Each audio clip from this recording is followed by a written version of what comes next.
Hello friends, कल के lectures में हम लोगों ने देखा था TIA पोर्टल वर्जन 15.1 सॉफ्टवेयर का पूरा ओवरव्यू। आज के लेक्चर्स में हम लोग सीखने वाले हैं हार्डवेयर कॉन्फ़िगरेशन कैसे करता है। मतलब CPU को कैसे ऐड करते हैं, इनपुट आउटपुट IO मॉड्यूल्स को कैसे ऐड करते हैं, एनालॉग मॉड्यूल को कैसे ऐड करते हैं, उसमें क्या नेसेसरी सेटिंग्स करनी होती हैं एक प्रोजेक्ट डेवलपमेंट करने से पहले, वो आज हम लोग सीखने वाले हैं। तो हमारे पास तीन तरीके हैं हार्डवेयर कॉन्फ़िगरेशन करने के। एक तो तरीका यह है कि हार्ड डिवाइस एंड नेटवर्क में जाकर आप डायरेक्ट हार्डवेयर कॉन्फ़िगरेशन कर सकते हैं, create new add new device कर सकते हैं, या फिर आप जो हमने लास्ट प्रोग्राम बनाया था उस प्रोग्राम को ओपन करके, जैसे हम इस प्रोग्राम को ओपन करते हैं तो हमारे पास यहाँ पर device and network configure device करके एक ऑप्शन आता है, यहाँ से कर सकते हैं। या फिर हम प्रोजेक्ट व्यू को ओपन करके प्रोजेक्ट व्यू के अंदर से ऐड न्यू डिवाइस करते हैं। तो हमारे पास ये तीन ऑप्शंस अवेलेबल है जहाँ से हम हार्डवेयर कॉन्फ़िगरेशन कर सकते हैं। तो हम in simple device and network में जाकर हार्डवेयर कॉन्फ़िगरेशन करना पसंद करेंगे, ताकि ये आसान पड़ता है और हमको ईजी भी होता है। हार्डवेयर डिवाइस एंड नेटवर्क में जाने के बाद ऐड न्यू डिवाइस करना है। ऐड न्यू डिवाइस जैसे ही करोगे तो आपके पास यहाँ पे डायलॉग बॉक्स ओपन होगा अलग अलग डिवाइसेस को ऐड करने के लिए। जैसे मेरे पास कंट्रोलर है, HMI है, PC सिस्टम है और ड्राइव है। ये ड्राइव किसी किसी के सॉफ्टवेयर में नहीं दिखाई देगा, क्योंकि इसके लिए अलग एक सॉफ्टवेयर लगता है स्टार्टर्स के नाम से, या फिर सिनेमिक सॉफ्ट स्टार्टर करके आता है, वो सॉफ्टवेयर यहाँ पे लगेगा हमको। तो हम लोग इसके पास कॉन्फ़िगर कर सकते हैं। अभी हम सबसे पहले कंट्रोलर सिलेक्ट करने वाले हैं। कंट्रोलर बोले तो हमारा CPU को हम नाम देते हैं ब्रेन नाम दे देते हैं। अब जिसके पास बहुत पुराना सॉफ्टवेयर होगा, वर्जन 11 होगा या बेसिक होगा, तो आपके पास केवल सिमेटिक S7-1200 ही दिखाई देगा, ये बाकी के मॉडल्स आपके इसमें नहीं दिखाई देंगे। तो मेरा जो सॉफ्टवेयर है वो सिमेटिक TIA 15.1 वर्जन है, तो मेरे पास से सिमेटिक S7-1500 है। तो हम एकदम लेटेस्ट वर्जन के ऊपर जाएंगे। सिमेटिक S7-1500 CPU हमने सिलेक्ट किया है। CPU में सिलेक्ट करेंगे और यहाँ पर हमारे पास various types of CPUs available है। हम कोई भी CPU यहाँ पर सिलेक्ट कर सकते हैं, डिपेंड करता है कि हमारे पास हार्डवेयर कौन सा है। तो हम लोग मोस्ट प्रोबेबली हम लोग सिलेक्ट करते हैं CPU C टाइप का। C बोले तो कॉम्पैक्ट। इसमें देखिए, CPU का मतलब होता है ब्रेन, मतलब हमारा CPU। 15 का मतलब होता है वर्जन 15, मतलब CPU का S7-1500 मॉडल है। 12 का मतलब होता है सीरियल नंबर। C का मतलब होता है कॉम्पैक्ट। 1 का मतलब होता है 1 PN मतलब होता है प्रॉफिनेट कम्युनिकेशन। तो हम लोग जो सिलेक्शन करने वाले हैं प्रॉफिनेट कम्युनिकेशन के थ्रू हम लोग कम्युनिकेट करने वाले हैं। तो हम इस पर क्लिक करेंगे तो अभी हमारे पास दो प्रकार के CPU इसमें दिखाया है। तो हम सबसे पहला वाला CPU सिलेक्ट कर लेते हैं। जैसे ही हम सिलेक्ट करेंगे तो हमारे पास ये CPU अवेलेबल हो गया। अब CPU के पास यहाँ पे आर्टिकल नंबर है, जो कि बहुत इंपॉर्टेंट है, जो आपके CPU के ऊपर में लिखा होता है। ये आर्टिकल नंबर आपके CPU के हार्डवेयर के ऊपर में लिखा मिलेगा आपको। तो यही आपको डिसाइड करना है कि यही मॉडल आपको सिलेक्ट करना होगा जब भी आप सॉफ्टवेयर डिज़ाइन करते हैं। तो उसके बाद ये वर्जन, अगर से आपको वर्जन के बारे में, हार्डवेयर के बारे में नहीं पता है, तो ये बहुत अच्छी प्रैक्टिस है कि आप सबसे ज़्यादा पुराना वर्जन यूज़ करें। जितना पुराना वर्जन यूज़ करोगे, पुराने वर्जन के सॉफ्टवेयर को नए वर्जन के PLC के अंदर में डाला जा सकता है, डाउनलोड किया जा सकता है। पर अगर से मान लो आपने V2.6 सॉफ्टवेयर बनाया, V2.6 PLC में सॉफ्टवेयर डिज़ाइन किया है, मतलब प्रोग्राम डिज़ाइन किया है, और आपका हार्डवेयर जो है वो है V1.8, तो आप इस सॉफ्टवेयर को डाउनलोड नहीं कर पाएंगे, क्योंकि न्यूअर वर्जन का सॉफ्टवेयर ओल्डर वर्जन के हार्डवेयर में डाउनलोड नहीं होता है। पर ओल्डर वर्जन का सॉफ्टवेयर न्यूअर वर्जन के हार्डवेयर में डाउनलोड हो जाता है। तो ये मैक्सिमम प्रैक्टिस ये रखनी है कि हमको सबसे ज़्यादा पुराना वर्जन सिलेक्ट करना है सॉफ्टवेयर डिजाइनिंग के टाइम पर। अगर से आपको वर्जन पता है आपके हार्डवेयर का तो वेल एंड गुड, आप जो वर्जन है उसको सिलेक्ट कर सकते हैं। जैसे हम वर्जन सिलेक्ट करते हैं तो इसमें फीचर्स डिस्क्रिप्शन चेंज हो रहा है। देखो ये V1.8 के लिए है, जैसे 2.0 सिलेक्ट किया तो इसमें वर्जन्स बढ़ गया, मतलब हमारे पास डिस्क्रिप्शंस बढ़ गए, हमारे पास फैसिलिटीज बढ़ गई, कुछ फर्मवेयर अपडेट हो गए। तो हम अभी V1.8 ही सिलेक्ट करेंगे। हम नीचे आएंगे तो हमारे पास यहाँ पे ऐड का ऑप्शन अवेलेबल है। जैसे हम यहाँ पे ऐड करेंगे तो हमारा प्रोग्राम में ये हार्डवेयर CPU ऐड हो जाएगा, जिसके लिए थोड़ा टाइम लगेगा। ये डिपेंड करता है आपके पीसी के स्पीड के ऊपर कि आपका कितना पीसी स्पीड चलता है या फास्ट है। तो हम थोड़ा वेट करते हैं।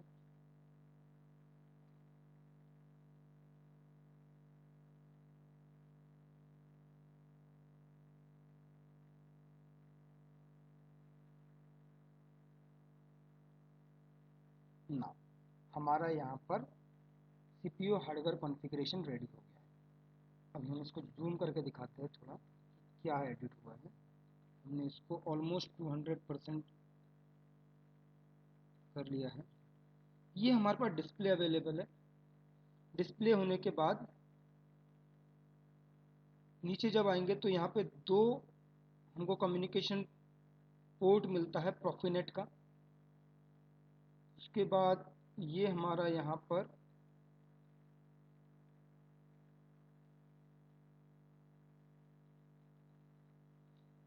पर एनालॉग इनपुट अवेलेबल हो चुके हैं हमारे पास। IW0, IW2, IW4, IW6, IW, मतलब हमारे पास यहाँ पे एनालॉग इनपुट और एनालॉग आउटपुट पे एड्रेस डिफाइंड हो गए हैं। उसके बाद हम थोड़ा सा इधर जाते हैं तो हमारे पास ये परसेंटेज के फॉर्म में हमको दिखाई दे रहा है। अगर से हम यहीं से डिवाइस का ओवरव्यू देखते हैं तो देखिए डिवाइस का ओवरव्यू आपको यहाँ पे दिखाई दे देगा। ये यहाँ पे डिवाइस का ओवरव्यू है जिसमें ब्रेन है, CPU है 1512C.-1PN, मतलब CPU 15 वर्जन का कॉम्पैक्ट PLC है। और कॉम्पैक्ट PLC का मतलब होता है जिसके साथ कुछ IO मॉड्यूल्स कनेक्टेड होते हैं। जैसे देखो मैंने PLC सिलेक्ट किया है तो इसके साथ analog input, analog output, digital input, digital output connected मिले हैं मुझे। तो देखो हम यहाँ से भी समझ सकते हैं कि ब्रेन है, ब्रेन का मॉडल टाइप ये है, और हमारे पास 5 एनालॉग इनपुट है और 2 एनालॉग आउटपुट है। एनालॉग इनपुट का जो एड्रेस है वो होता है 0 से स्टार्ट होकर 9 तक के जाता है। ठीक है, तो हम यहाँ पर भी फिजिकली देख सकते हैं 0, 2, 4, 6 और 8, मतलब हमारा ये 16 बिट इनपुट हम लोगों ने कंसिडर करके लिया है। तो 0 से लेकर 1 तक के पहला इनपुट, 2 से लेकर 3 तक के दूसरा, 4 से 5 तीसरा, 5 से 6 चौथा, सॉरी 6 से 7 चौथा, और 8 से 9 जो है मेरा वो 5वें नंबर का इनपुट है। और आउटपुट का जो एड्रेस है वो है 0 से लेकर 3 तक। तो 0, 1 और 2 और 3 ये दो एनालॉग आउटपुट अवेलेबल है। ये एड्रेसिंग हमको इसीलिए रिक्वायरमेंट है, इसीलिए ज़रूरत पड़ती है क्योंकि जब भी हम फील्ड के डिवाइसेस लगाते हैं तो हमको ये पता होना चाहिए कि हमारे किस पोर्ट के ऊपर में, किस पिन के ऊपर में कौन सा इनपुट लगा है, ताकि उसके हिसाब से हम लोग PLC का डिजाइनिंग कर सकें। उसके बाद डिजिटल इनपुट है। डिजिटल इनपुट हमारे पास है, तो डिजिटल इनपुट में हमारे पास यहाँ पर स्लॉट दिया है 1 से 9, और हमारे पास इनपुट एड्रेस स्टार्ट होता है 10 से लेकर 11 तक।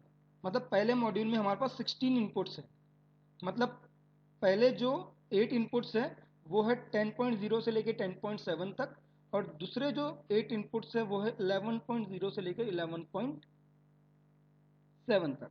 और इसमें 16 DOs है, डिजिटल आउटपुट है, जिसका एड्रेस स्टार्ट होता है 4 से लेकर 5 तक।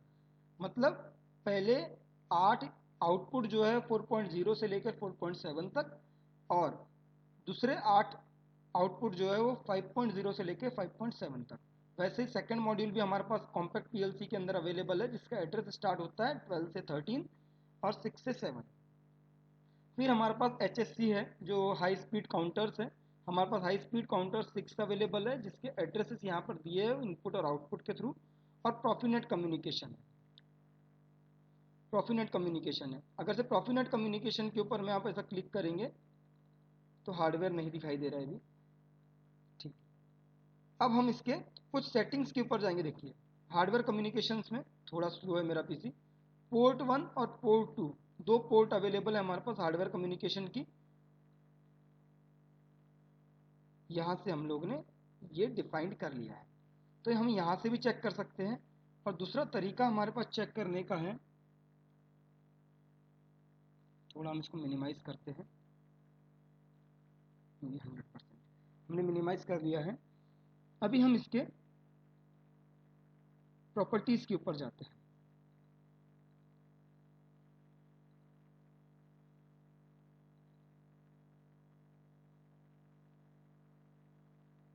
ये हमारे पास प्रॉपर्टीज ओपन हो चुकी है। आप जब इसको ओपन करेंगे तो आपको ये ऐसा इंटरफेस दिखाई देगा पूरा का पूरा। ये सारे के सारे सेटिंग्स हमारे पास अवेलेबल है, जिसमें हमको मोस्ट इंपॉर्टेंट सेटिंग्स जो हमारे पास दो अवेलेबल है, वो एक तो पहला है इनपुट और आउटपुट को एड्रेसिंग देना।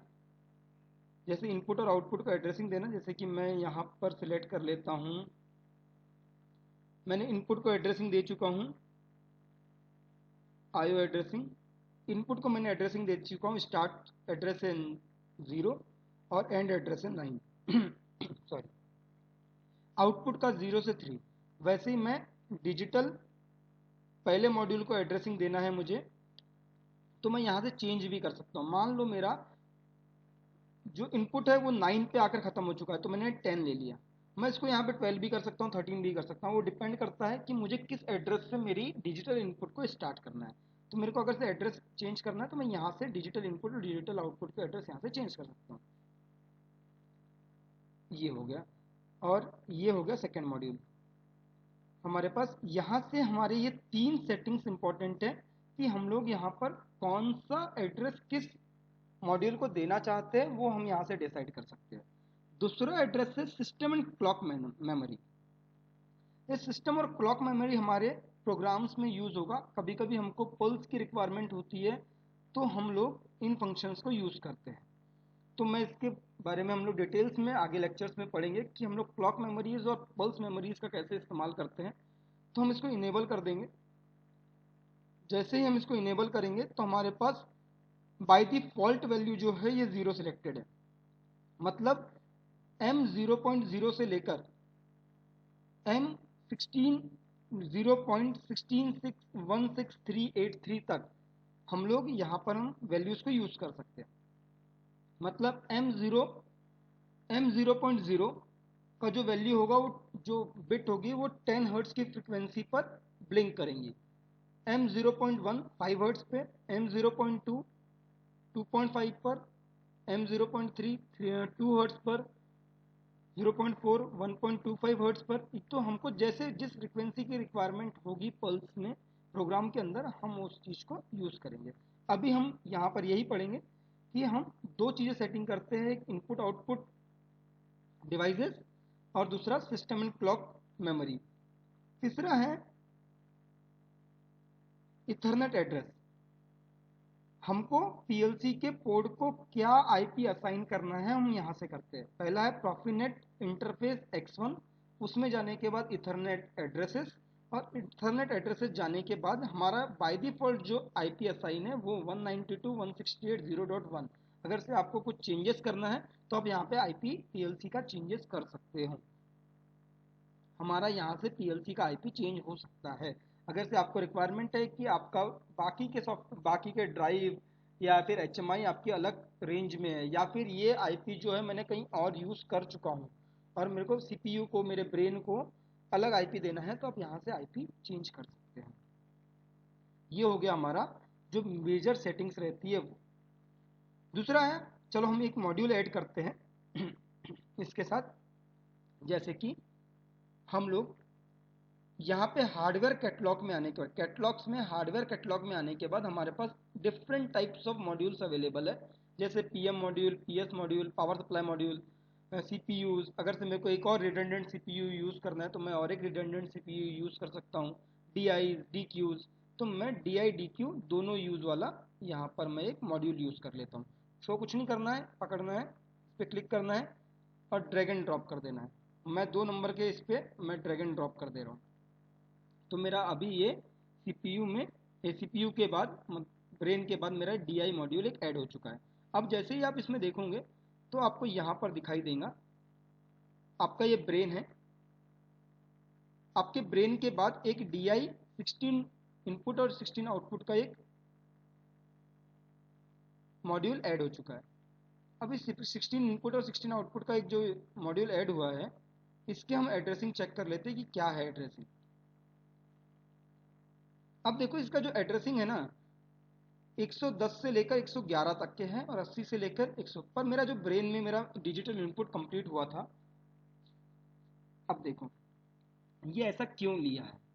मेरा जो डिजिटल इनपुट का एड्रेस खत्म हुआ था वो 13 पर हुआ था, पर 14 से लेकर 109 तक के मेरे हाई स्पीड काउंटर्स ने ये स्पेस ऑक्यूपाई कर लिया है। इसीलिए मुझे जो नया मॉड्यूल मैंने ऐड किया उसको बाय डिफॉल्ट जो एड्रेस है वो मेरा 110 से 111 का दिया हुआ है। तो मैं यहाँ से चेंज कर सकता हूँ। मैं मान लो इसको मैं चेंज करके 200 कर देता हूँ, ठीक है। 200 से 215 कर दिया मैंने, और इसको मैं यहाँ से चेंज करके 200 से जो भी उसका बाय डिफॉल्ट वैल्यूज रहेंगी 211 हो गया, ठीक है। अब मैं इसको यहाँ पे दे सकता हूँ, 13 पे ख़त्म हुआ था, मैं 14 दे सकता हूँ इसको यहाँ पे स्टार्टिंग एड्रेस। 14 जैसे टाइप करूँगा तो ये अपना 14 15 ले लेगा। ये ख़त्म हुआ था 7 पर, तो मैं यहाँ पे इसको 8 दे सकता हूँ। ये एक तो ये तरीका है, या फिर एक तरीका ये है कि आप यहाँ पे जाइए, इसके डबल क्लिक करिए, इसके जनरल में जाइए। आप जनरल में जाने के बाद यहाँ पर भी इसको स्लॉट्स को चेंज कर सकते हैं, तो आपके पास यहाँ से भी ऑप्शन अवेलेबल है। मोस्ट प्रोबेबली है कि आप यहीं से यूज़ करो तो ज़्यादा बेहतर है।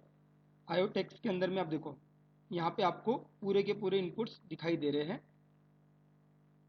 तो आप मोस्ट प्रोबेबली यहाँ से यूज़ कर सकते हो आयो एड्रेसिंग। आयो एड्रेसिंग पे गए, जैसे मैंने इसको 14 किया था तो अभी 14 दिखाई दे रहा है, 8 किया था तो 8 दिखाई दे रहा है ना। 14.0 से लेके 15.7 तक के इसका एड्रेसिंग है। तो आपके पास दो तरीके हैं, एक तो इसके डबल क्लिक करके जनरल में आकर इनपुट आउटपुट में जाकर आईओ एड्रेसिंग से चेंज कर सकते हैं, या फिर डिवाइस ओवरव्यू में यहाँ पे भी चेंज कर सकते हो। अभी देख सकते हो आप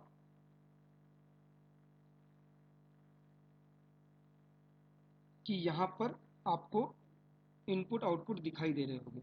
अभी देखिए यहाँ पे परसेंटेज के फॉर्म में दिखाई दे रहा है ना। तो ऑप्शन ऑप्शन में जाने के बाद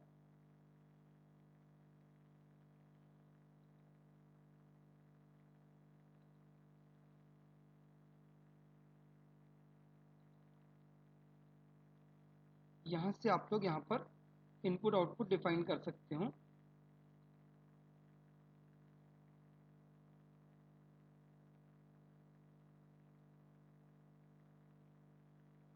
देखिए यहाँ पर आप लैंग्वेजेस चेंज कर सकते हो। आपके पास प्रोग्रामिंग की लैंग्वेजेस हैं, इंग्लिश और मोनोपोली है। आपको जर्मन लैंग्वेज में दिखाना है तो जर्मन लैंग्वेज में भी दिखा सकते हो। वैसे आप जर्मन में नहीं दिखना चाहते, इंटरनेशनल में देखना चाहते हो तो इंटरनेशनल में भी दिखाई दे सकता है। यहाँ से ये आपका, अभी आप जैसे इस पर क्लिक करेंगे शायद ये विजिबल नहीं हो रहा है क्योंकि मेरी स्पेस ज़्यादा बड़ी नहीं ले रही है, इसीलिए।